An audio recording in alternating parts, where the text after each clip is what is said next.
Hello students, मेरा नाम doctor Gajendra पुरोहित है। आईआईटी जेम 2025 एग्जाम की तैयारी कर रहे हैं तो भैया सबसे बड़ा कंफ्यूजन ये है कि सर एग्जाम में सिर्फ 2 से 3 महीने बचे हैं।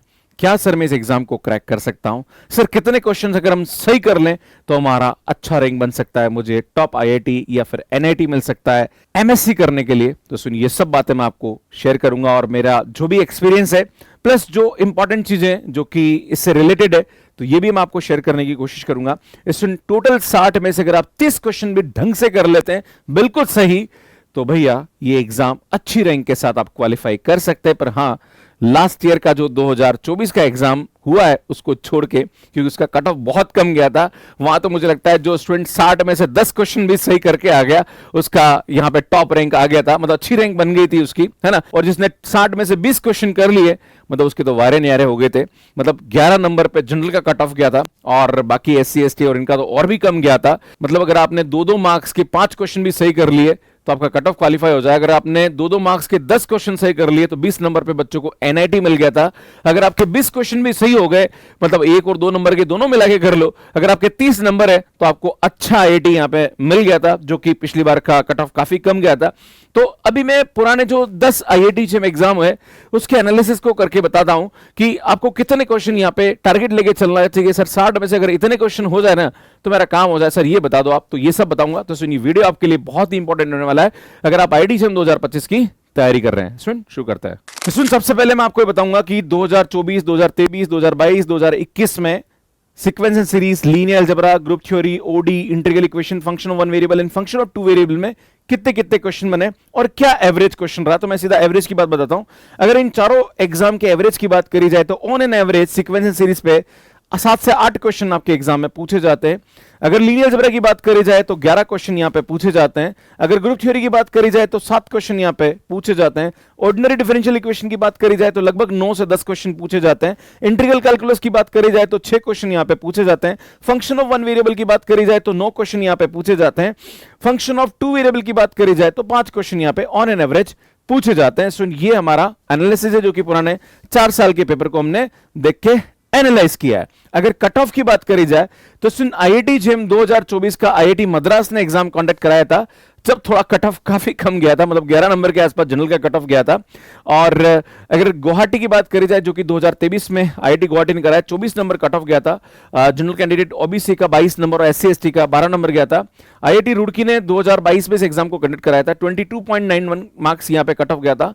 ओबीसी का 20 है, एससी एसटी का 11 मार्क्स गया था। अगर आईआईसी बैंगलोर की बात करी जाए तो 24 मार्क्स यहां पे कट ऑफ गया है एंड ओबीसी का 22 गया और एससी एसटी का 12 मार्क्स गया है। इसी प्रकार से कानपुर की बात करी जाए 33 मार्क्स यहां पे आईआईटी कानपुर का कट ऑफ गया था जनरल कैंडिडेट के लिए, जो कि आईआईटी जेम एग्जाम कंडक्ट कराया था। ओबीसी का 30 मार्क्स गया था और एससी एसटी का 16 मार्क्स गया था। खड़गपुर की बात करी जाए तो 22 मार्क्स यहां पे कट ऑफ गया था, ओबीसी का 20 गया था और एससी एसटी का 11 मार्क्स गया था। अगर आईआईटी बॉम्बे की बात करी जाए तो 16 मार्क्स यहां पे जनरल का कट ऑफ गया था, 15 मार्क्स ओबीसी का गया था और एससी एसटी का 8 गया था। आईआईटी दिल्ली, जो कि इस बार आईआईटी दिल्ली ही कराने वाला है आईआईटी जेम एग्जाम, तो 19 नंबर गया था कट ऑफ। एंड अगर ओबीसी की बात करी जाए 17 एंड एससी एसटी पीडब्ल्यूडी की बात करी जाए तो 9 मार्क्स गया था। उससे पहले आईआईटी मद्रास ने कहा, देखो आईआईटी मद्रास का ऑलमोस्ट कट ऑफ सेम ही जा रहा है ना। तो आईआईटी मद्रास के 12.5 मार्क्स गया था जनरल कैंडिडेट का, ओबीसी का 11.25 एंड एससी एसटी का 6.25 मार्क्स गया था। तो इसमें बात करी जाए तो इस बार आईआईटी दिल्ली कराने वाला है, मतलब पेपर का लेवल थोड़ा होने वाला है, मतलब 20 नंबर के आसपास यहां पे अगर कोई लेके आता तो इजीली आईआईटी जेम को क्वालिफाई कर सकता है। पर क्वालिफाई करने से एडमिशन नहीं होता है। अगर यहां पे आप मार्क्स लगभग 40 से 45 मार्क्स के आसपास लेके आते हैं तो आपको एनआईटी, या लगभग 50 के आसपास है तो आपको टॉप आईआईटी आराम से मिल सकता है, अगर ये मार्क्स की बात करी जाए, है ना। वैसे इस मार्क्स पे तो 30 नंबर पे बच्चों को अच्छा आईआईटी मिल गया है ना। पर यहां पे अगर मैं दिल्ली की बात करूं जो कि 19 मार्क्स के आसपास कट ऑफ था, तो उस वाले केस में लगभग 40 से ऊपर आपके मार्क्स होंगे तो आपको इजीली आईआईटी और एनआईटी मिल सकता है फॉर एमएससी। अब 40 मार्क्स को लाने के लिए आपको कितने क्वेश्चन सही होने चाहिए? तो अगर 2 मार्क्स और 1 मार्क्स से क्वेश्चन को मिला भी लिया जाए, लगभग 30 क्वेश्चन अगर 60 क्वेश्चन में से करते हैं तो आप इजीली इस एग्जाम को क्वालिफाई कर सकते हैं। इसमें देखो, मैं आपको थोड़ा सा एनालिसिस बता ही देता हूं क्योंकि करके बताना जरूरी है, आपको चीजें समझ में आएगा। बात करी जाए तो मल्टीपल चॉइस क्वेश्चन 10 क्वेश्चन आते हैं, हर क्वेश्चन 1 मार्क्स का होता है और 20 क्वेश्चन 2 मार्क्स का होता है। सुनिए, सेक्शन ए की बात करी जाए टोटल यहां पे 30 क्वेश्चन आते हैं 50 मार्क्स के, राइट। अगर इन 30 क्वेश्चन में से आपने 1 मार्क के 6 क्वेश्चन और 2 मार्क्स के 10 क्वेश्चन भी कर लिए तो लगभग आपका 20 और 6 26 स्कोर यहां पे आ जाता है 16 क्वेश्चन पे। अगर बात करी जाए एमएसक्यू जो कि पार्ट बी होता है, जिसके अंदर यहां पे आपको 10 क्वेश्चन पूछे जाते हैं, हर क्वेश्चन 2 मार्क्स का होता है। अगर इसमें से 4 क्वेश्चन भी आपने सही कर लिए तो 8 यहां पे मार्क्स मिल जाते हैं, है ना। तो अगर आप देखेंगे तो टोटल आपने यहां पे मार्क्स की बात करी जाए तो सुन ये हो रहा है 20 और 6 26 और 8 मतलब 34 मार्क्स आपके यहां बन जाते हैं। अगर हम एनएटी टाइप की क्वेश्चन की बात करी जाए तो एनएटी टाइप के 20 क्वेश्चन पूछे जाते हैं, सेक्शन सी है। 10 क्वेश्चन 1 मार्क का और 10 क्वेश्चन 2 मार्क्स के आते हैं, लगभग 20 क्वेश्चन यहां पूछे जाते हैं। अगर आप 1 मार्क्स के 6 क्वेश्चन और 2 मार्क्स के 4 क्वेश्चन भी कर लेते हैं तो स्टूडेंट यहां पे आपका लगभग आप देखेंगे तो 8 और 6 14 14 मार्क्स यहां से आ जाते हैं, 8 मार्क्स यहां से लगभग 22 मार्क्स और 22 मार्क्स और 22 42 और 6 आराम से आप 48 मार्क्स लेके 48 तो बहुत बहुत ज्यादा मार्क्स होता है। अगर आप मैं तो कह रहा हूं 40 से ऊपर भी अगर आपके आ रहे हैं ना तो आपके बहुत अच्छे मार्क्स आ रहे हैं, आप अच्छी रैंक लेके आ सकते हैं। अब डिपेंड करता है कि टफनेस कितनी एग्जाम की उस पर भी होता है। अब पता पड़ा पेपर इजी आ गया तो फिर तो ज्यादा क्वेश्चन आपको करने हैं, अगर पेपर टफ आ गया तो मुझे लगता है लगभग 30 क्वेश्चन भी अगर आपने सही कर लिए तो मतलब मजा आ जाएगा। अगर क्वेश्चन को काउंट भी करें तो आप देखेंगे तो 6 और 10 16, 16 और 4 16 और 4 20, 20 और 6 26, 26 और 4 30, मतलब ये मैंने 30 क्वेश्चन की बात करी है भैया। 60 में से 30 क्वेश्चन भी अगर आपने ढंग से कर लिए तो इस एग्जाम को क्रैक करना बहुत इजी है। ये मैंने 48 मार्क्स लाने के लिए आपको स्ट्रेटेजी बताई है भैया। अगर आप थोड़ा कम भी लेके आ जाओगे तो मुझे लगता है आप आराम से कर सकते हैं। अगर बात करी जाए कि कितने कितने क्वेश्चन आपको टारगेट लेके चलना चाहिए तो सीक्वेंस एंड सीरीज पे 4 क्वेश्चन का टारगेट लेके चलिए कि मुझे 4 क्वेश्चन सही करनी है।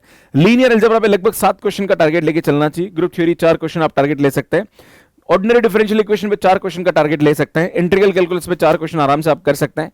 फंक्शन ऑफ 1 वेरिएबल पे 4 से 5 क्वेश्चन टारगेट लेके चलना चाहिए और फंक्शन ऑफ 2 वेरिएबल पे 2 क्वेश्चन का टारगेट लेके चलना चाहिए। सुनिए टोटल 60 में से आपको ये एनालिसिस करके बता रहा हूं। अगर आप देखेंगे 7 और 4 11 और 4 15 और 4 19 और 4 23 और 5 28 और 2 30, 29 क्वेश्चन का टोटल मैंने एनालिसिस बताया। ये मैं आपको हाईएस्ट बता रहा हूं कि इतना आपको टारगेट लेके चलना चाहिए। अगर इसमें थोड़ा सा अगर आप पेपर टफ भी है और थोड़ा कम भी करके आ रहे हैं तो टेंशन लेने की आवश्यकता नहीं है। हाँ पेपर इजी है तो आपको इतना टारगेट तो लेके चलना ही चाहिए।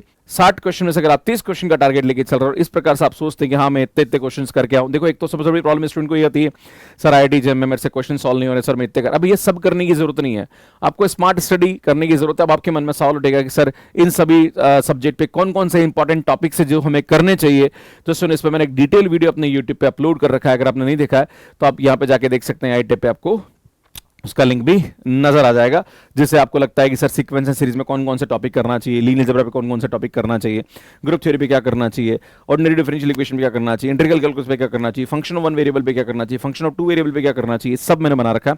इसमें मेरे यूट्यूब पे आपको इन सब की 1 शॉट सीरीज मिल जाएगी, मैराथन मिल जाएगी। हमारे मैथ्स केयर पे बहुत सारे मैं कॉम्बैट सीरीज के प्रीवियस ईयर क्वेश्चन कराता रहता हूं। अगर आप अच्छे से क्वेश्चन प्रैक्टिस करना चाह रहे हैं तो हमारी कॉम्बैट सीरीज ज्वाइन कर सकते हैं। लगभग 599 की उसकी प्राइस है, जहां पर सुबह सुबह हम क्वेश्चन सॉल्व कराते हैं। जितने भी टॉपिक्स इन सबके प्रीवियस ईयर क्वेश्चंस भी मैं सॉल्व कराता हूं। ये बिल्कुल लाइव फ्री होता है, पर हां अगर आप चाहते हैं रिकॉर्डेड तो इसके लिए आपको 599 पे करना पड़ेगा। ये हमारे पास एमसीक्यू और एमएसक्यू इन सब की क्या स्ट्रेटजी होनी चाहिए, एनईटी टाइप के क्वेश्चंस को सॉल्व करने की क्या स्ट्रेटजी होनी चाहिए। तो अगर आप मल्टीपल चॉइस क्वेश्चन की बात करें तो सुनिए यहाँ पे 50 मार्क्स के मल्टीपल चॉइस क्वेश्चन आते हैं, लगभग 30 है ना। जो सेक्शन ए आता है जिसमें 10 क्वेश्चन 1 मार्क के आते हैं, 20 क्वेश्चन 2 मार्क्स के आते हैं, राइट। इस यहाँ पे 4 ऑप्शन करेक्ट होता है, जिसमें से एक ऑप्शन आपको सही करना होता है, तो आपको ऑप्शन को डिस्कार्ड करना आना चाहिए विद द काउंटर एग्जांपल।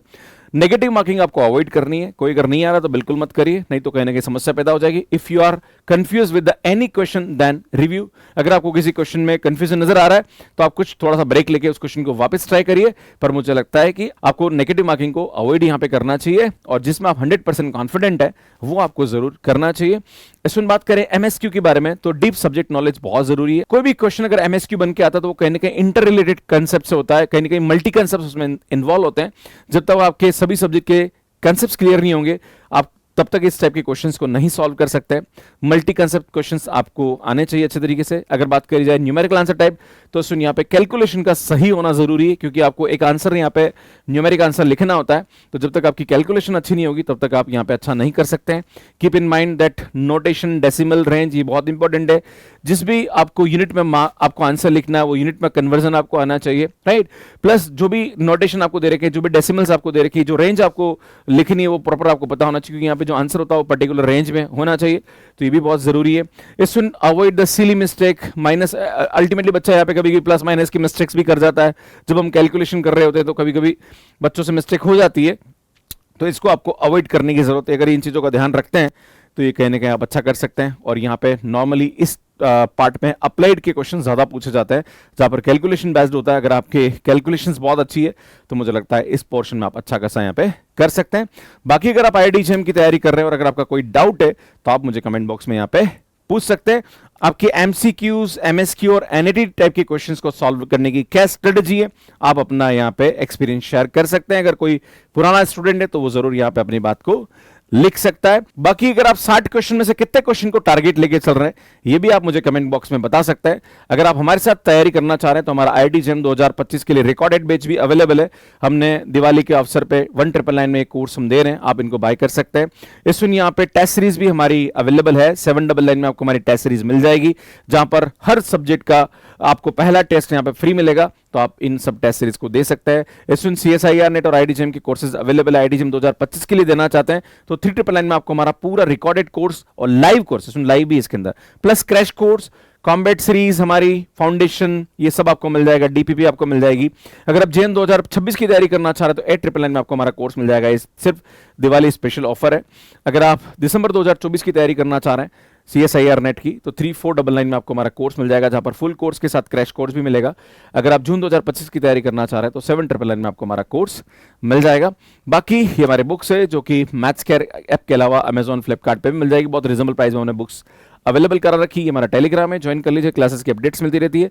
और ये हमारा मैथ्स केयर ऐप है जो कि एंड्रॉइड और आईओएस पे अवेलेबल है। कैसे मैथ्स केयर ऐप पे सब्सक्रिप्शन लेना, इसका वीडियो आप यहां जाके देख सकते हैं।